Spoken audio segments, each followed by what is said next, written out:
Assalamualaikum warahmatullahi wabarakatuh. Perkenalkan, nama saya Yutunia Oktavianti dengan NIM P3E1222051.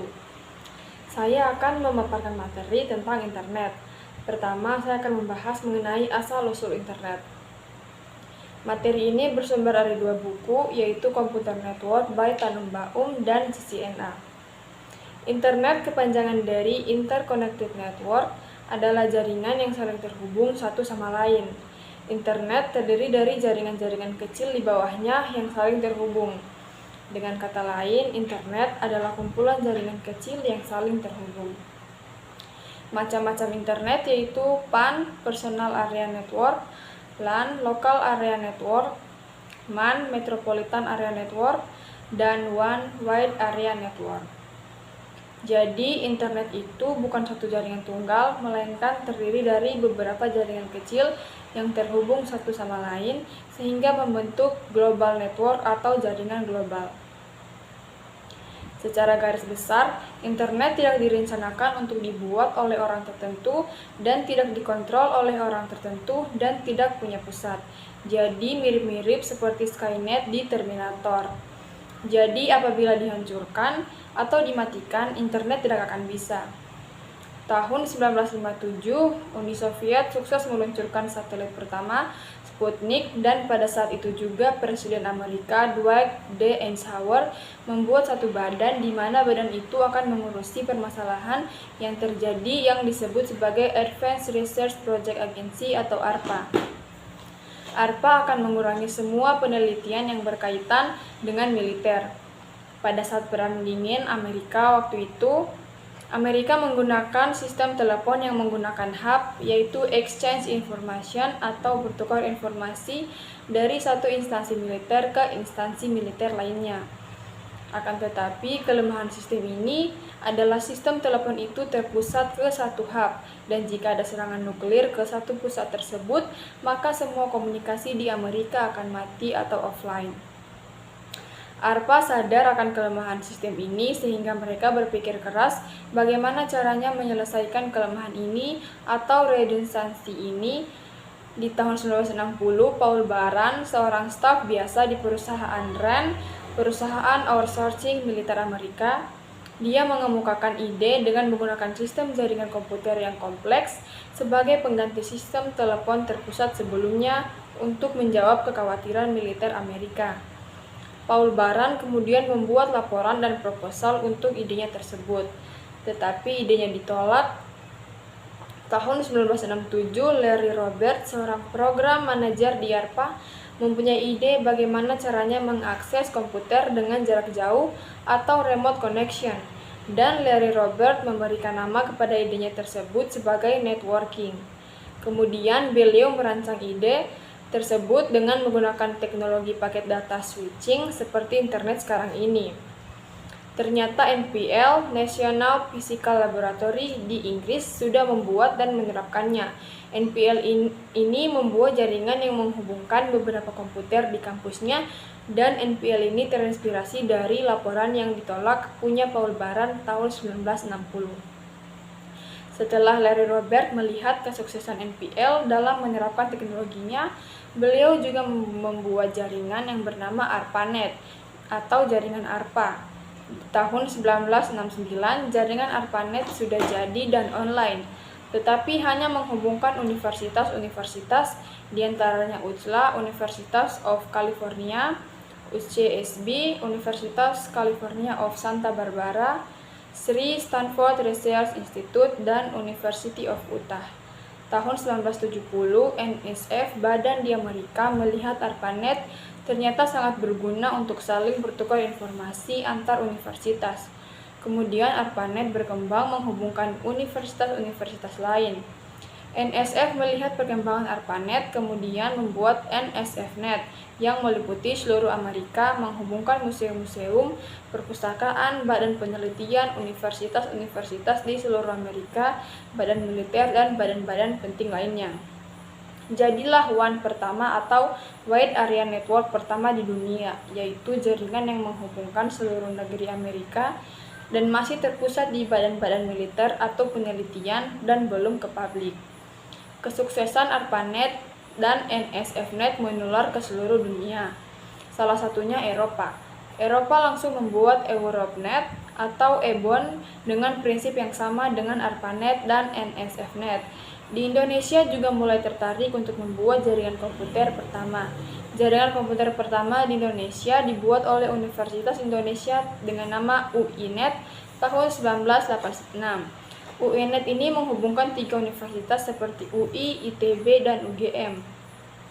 Jadi awal mula internet ini adalah jaringan-jaringan yang didevelop oleh negara-negara tertentu yang akhirnya jaringan-jaringan kecil itu saling terhubung satu sama lain dan jadilah internet pertama.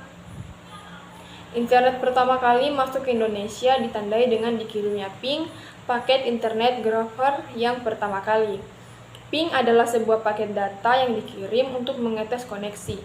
Ping tersebut dikirim oleh Randy Bash dari Portland, Oregon di Amerika Serikat pada 7 Juni 1994. Dikirim ke IPTechNet Indonesia dengan latency atau delay 750 ms dengan paket datanya sebesar 64 KB per second.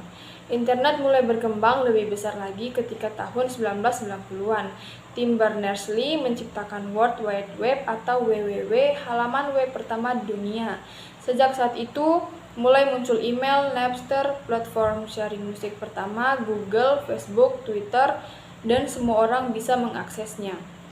Jadi internet adalah kumpulan-kumpulan jaringan kecil yang saling terhubung satu sama lain.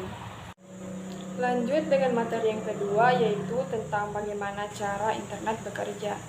Sebuah pusat data yang bisa berjarak ribuan mil dari kita mempunyai data kita yang tersimpan di dalamnya. Bagaimana data ini mencapai ponsel atau laptop kita? Cara mudah mencapainya adalah dengan menggunakan satelit. Dari pusat data, sinyal dikirim dari satelit melalui antena, dan kemudian dari satelit, sinyal dapat dikirim ke ponsel kita melalui antena lain di dekat kita. Namun, cara mentransmisikan sinyal ini bukanlah ide yang baik. Mengapa demikian?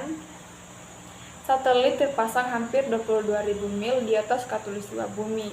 Jadi, agar pengiriman data berhasil, data harus menempuh jarak total 44.000 mil. Jarak perjalanan yang begitu jauh menyebabkan penundaan yang signifikan dalam menerima sinyal. Khususnya akan menyebabkan latensi besar yang tidak dapat diterima sebagian besar aplikasi internet. Hal ini dilakukan dengan bantuan jaringan kabel serat optik rumit yang menghubungkan antara pusat data dan perangkat kita. Ponsel kita dapat dihubungkan di internet melalui data seluler atau router Wi-Fi apapun. Tetapi pada akhirnya ponsel kita akan terhubung ke jaringan kabel serat optik. Dari awal sejak kita menonton sebuah video, misalkan video di YouTube, itu disimpan di pusat data. Lebih spesifiknya disimpan di perangkat solid state di dalam pusat data. SSD ini bertindak sebagai memori internal server.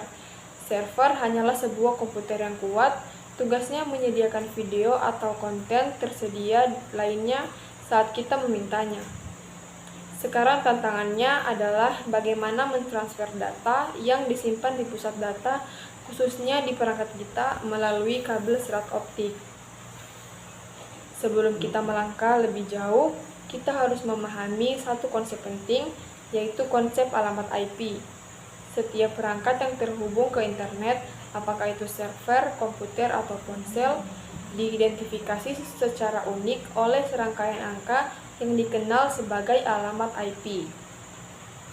Kita bisa membayangkan alamat IP itu seperti alamat rumah, yaitu alamat yang secara unik mengidentifikasi rumah kita.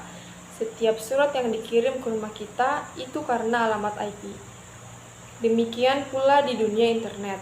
Alamat IP bertindak sebagai alamat pengiriman tempat semua informasi mencapai tujuannya.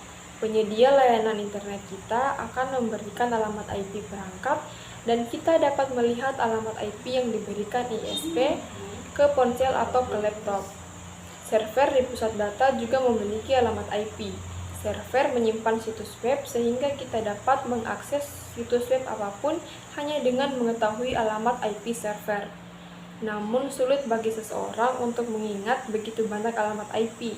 Sehingga untuk mengatasi masalah ini, Digunakanlah nama domain seperti youtube.com, facebook.com, dan lain-lain yang sesuai dengan alamat IP yang lebih mudah untuk diingat daripada urutan angka yang panjang. Hal lain yang perlu dipertimbangkan di sini adalah bagaimana server memiliki kemampuan menyimpan beberapa situs web, dan jika server terdiri dari beberapa situs web, semua situs web tidak dapat diakses dengan alamat IP server. Dalam kasus seperti itu, informasi tambahan header house digunakan untuk mengidentifikasi situs web secara unik. Namun situs web teraksasa seperti facebook.com atau youtube.com, seluruh infrastruktur pusat data akan didedikasikan untuk penyimpanan situs web tertentu. Untuk mengakses internet, kita selalu menggunakan nama domain alih-alih nomor alamat IP yang kompleks. Dari mana internet mendapatkan alamat IP yang sesuai permintaan nama domain kita? Nah, untuk tujuan ini, internet menggunakan buku 8 besar yang dikenal sebagai DNS, Domain Name Server. Jika kita tahu nama seseorang tapi tidak tahu nomor teleponnya, kita bisa mencarinya di buku telepon. Server DNS menyediakan layanan yang sama ke internet. Penyedia layanan internet kita atau organisasi lain dapat mengelola server DNS. Mari kita rekap seluruh prosesnya. Anda memasukkan domain, browser mengirim permintaan ke server DNS untuk mendapatkan alamat IP yang sesuai. Setelah mendapatkan alamat IP, lalu browser Anda hanya meneruskan permintaan ke pusat data, khususnya server masing-masing. Setelah server mendapatkan permintaan untuk mengakses situs web tertentu, aliran data dimulai. Data ditransfer dalam format digital melalui kabel serat optik, khususnya dalam bentuk gelombang cahaya. Gelombang cahaya ini kadang harus menempuh jarak ribuan mil melalui kabel serat optik untuk mencapai tujuannya.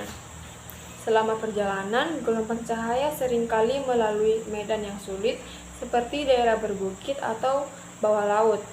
Ada beberapa perusahaan global yang meletakkan dan memelihara jaringan kabel optik ini. Faktanya, jaringan kabel serat optik yang rumit itu adalah tulang punggung internet. Kabel serat optik tersebut membawa cahaya, direntangkan melintasi dasar laut ke depan pintu Anda dan terhubung ke router. Router merubah sinyal cahaya menjadi sinyal listrik. Kabel internet kemudian digunakan untuk mengirimkan sinyal listrik ke laptop kita. Namun, jika kita mengakses internet menggunakan data seluler dari kabel optik, sinyal harus dikirim ke menara sel, dan dari menara sel, sinyal mencapai ponsel kita dalam bentuk elektromagnetik. Karena internet adalah jaringan global, penting untuk memiliki organisasi yang mengelola hal-hal seperti penetapan alamat IP, pendaftaran nama domain, dan lain-lain. Ini semua dikelola oleh lembaga bernama ICCANN, Internet Corporation of Assigned Names and Number, yang berlokasi di Amerika Serikat. Satu hal yang menakjubkan tentang internet adalah efisiensinya dalam mentransmisikan data bila dibandingkan dengan teknologi komunikasi seluler lainnya. Video yang Anda nonton dari pusat data Google ini dikirimkan kepada Anda dalam bentuk kumpulan besar 0 dan 1. Apa yang membuat transfer data di internet menjadi efisien adalah cara 0 dan 1 ini dibagi menjadi beberapa paket oleh server, tepat setelah paket terdiri dari 6 pin.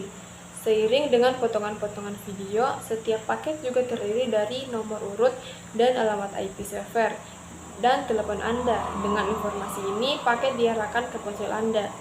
Tidak perlu semua paket diarahkan melalui jalur yang sama, dan setiap paket secara mandiri akan mengambil rute terbaik yang tersedia saat itu. Setelah mencapai ponsel Anda, paket-paket disusun kembali sesuai dengan nomor urutnya. Jika paket gagal mencapai ponsel Anda, pemberitahuan dikirim dari ponsel Anda untuk mengirim ulang paket yang hilang. Sekarang bandingkan ini dengan jaringan pos berinfrastruktur yang baik. Tetapi pelanggan tidak mengikuti aturan dasar alamat tujuan. Dalam skenario ini, surat tidak akan bisa sampai ke tujuan yang benar. Demikian pula di internet. Kita menggunakan sesuatu yang disebut protokol untuk pengelolaan aliran paket data yang kompleks ini. Protokol mengatur aturan untuk konversi paket data. lampiran sumber dan alamat tujuan untuk setiap paket, dan aturan untuk router, dan lain-lain. Untuk aplikasi berbeda, protokol yang digunakan berbeda. Demikian pemaparan materi dari saya. Semoga video ini memberi pemahaman yang baik tentang asal-usul internet dan cara kerja internet, khususnya tentang perjalanan luar biasa paket data dari pusat data ke ponsel kita. Saya akhiri dengan ucapan wassalamualaikum warahmatullahi wabarakatuh.